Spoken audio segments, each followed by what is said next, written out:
In the heart of medieval Europe, a tale persists of two children with green skin who mysteriously appeared in the English village of Woolpit. This isn't just another fairy tale or a folklore spun by imaginative villagers. This story is recorded in the chronicles of two respected 12th century historians, Ralph of Coggeshall and William of Newburgh. Ralph and William, though contemporaries, never met and lived in different parts of England. Their accounts of the Green Children, both written several decades after the supposed event, are strikingly similar.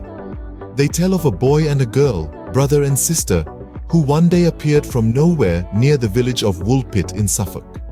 The children's skin was green, they wore clothes of a color and material no one had seen before, and they spoke an unknown language.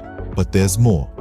The children refused to eat anything but raw beans for several weeks, and the boy, sadly, did not survive long. The girl, however, gradually adapted to a new diet, lost her green color, learned English, and even got married. She described a land of perpetual twilight, from where she and her brother came, a place where all inhabitants were green like them. Yet the accounts of Ralph and William differ in the details. Ralph's version of the story is more fantastical, with the children emerging from a cavern while herding their father's cattle and getting lost. William's account, on the other hand, is more grounded, suggesting that the children were Flemish immigrants, orphaned in a time of conflict and suffering from chlorosis, a condition that can turn the skin green due to malnutrition.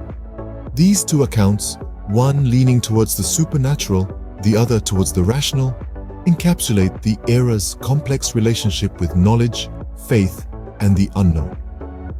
The story of the Green Children of Woolpit is not just a mystery, but a symbol of the time, a time when Europe was evolving from the Dark Ages into a period of enlightenment. This intriguing tale, a blend of fact and fiction, is our gateway into the rich and diverse tapestry of medieval Europe.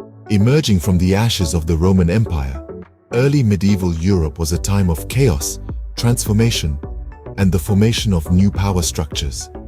Imagine, if you will, the grandeur of the Roman Empire, a beacon of civilization suddenly extinguished.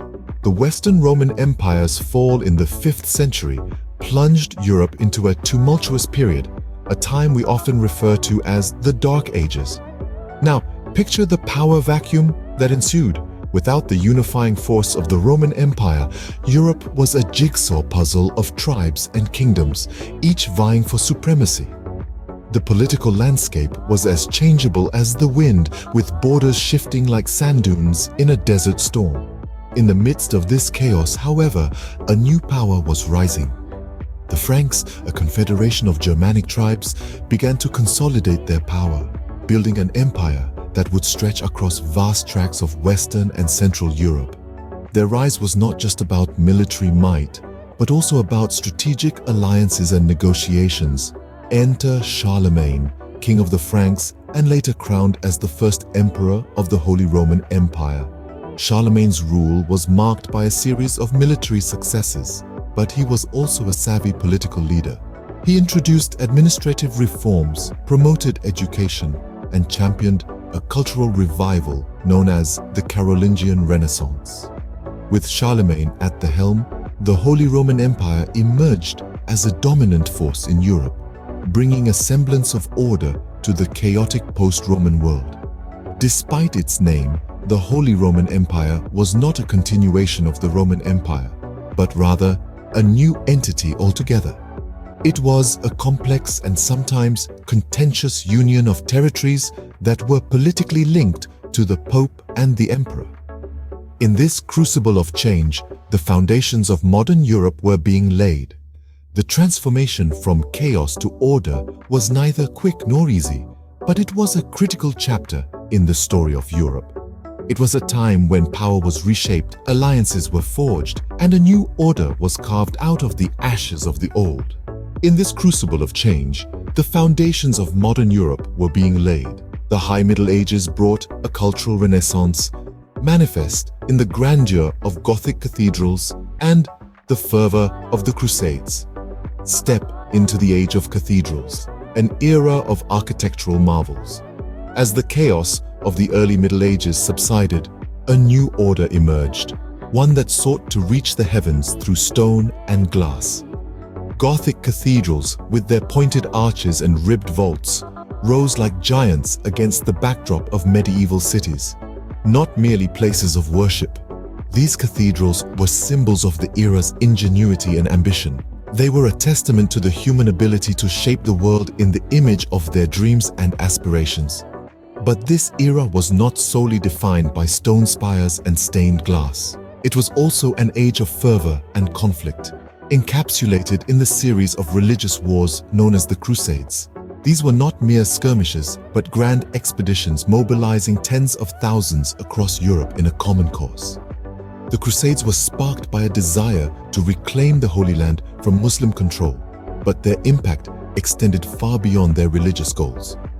They led to a cultural exchange between the East and West, introducing Europe to new ideas and technologies. And in the midst of this tumultuous period, a new institution began to take root: the university.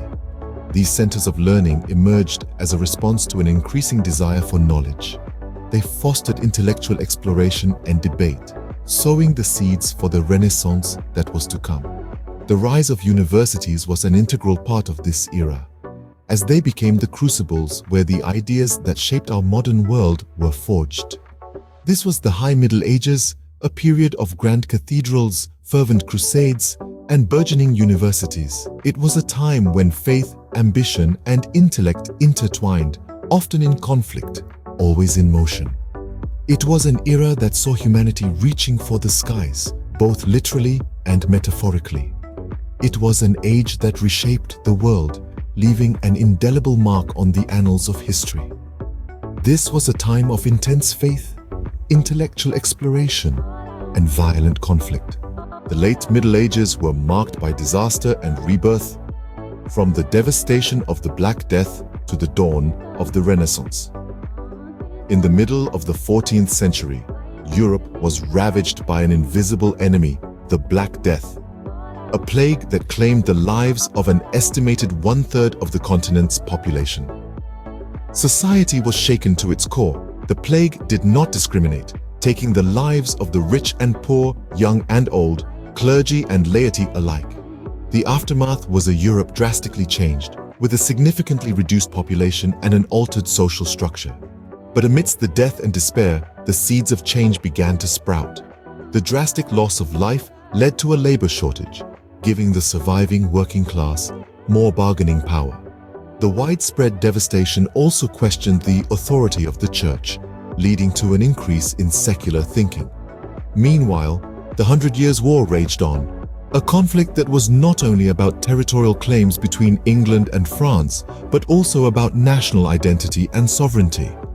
The war introduced new military tactics and weaponry, marking a shift from feudal warfare to professional armies. This shift, combined with the social changes brought about by the Black Death, set the stage for a more centralized state system in Europe. As Europe emerged from the shadow of the Black Death and the 100 Years' War, the early stirrings of the Renaissance began to appear. A renewed interest in the classical knowledge of Greece and Rome led to an explosion of creativity and innovation. The invention of the printing press democratized knowledge and humanism, an intellectual movement that focused on human potential and achievements gained traction. Artists like Donatello and Botticelli began to explore perspective and realism in their work, while scholars such as Petrarch and Boccaccio revived ancient texts and philosophies. This period of cultural rebirth was not just a rejection of the Middle Ages, but a synthesis of medieval and classical ideas, setting the groundwork for the modern world. In the face of catastrophe, the seeds of a new era were sown, setting the stage for the Renaissance. Medieval Europe, a time of turmoil and transformation, laid the groundwork for the world we know today, a period marked by fascinating tales such as the mystery of the Green Children. It was also a time of profound change as societies moved from chaos to order, constructing monumental cathedrals and embarking on crusades. These events, while seeming distant, have left indelible marks on our present world. The transition from chaos to order, for instance, is a journey that continues to resonate today. The institutions we now take for granted, from parliaments to universities, were born out of the need for structure and stability during the tumultuous medieval period. In many ways, the foundations of modern government and education were laid amidst the castles and cathedrals of medieval Europe. Speaking of cathedrals, these architectural marvels, built with a seemingly divine inspiration, are not just relics of the past. They stand as testaments to human ingenuity and perseverance, qualities that continue to drive us in the face of modern challenges. The Crusades, too, while controversial, have left a lasting impact, shaping religious and cultural relations in ways that still echo through the corridors of time. Then there's the shift from the devastating plague to the dawn of the Renaissance, a transition that mirrors our own struggles and triumphs. The resilience and innovative spirit that emerged from the ashes of the Black Death are qualities that we still celebrate and aspire to embody. The Renaissance, a period of rebirth and enlightenment, was an affirmation of the indomitable human spirit, a spirit that continues to thrive and evolve in our present era. So, as we journey through the annals of history, we find that the legacy of medieval Europe isn't confined to dusty textbooks or ancient ruins.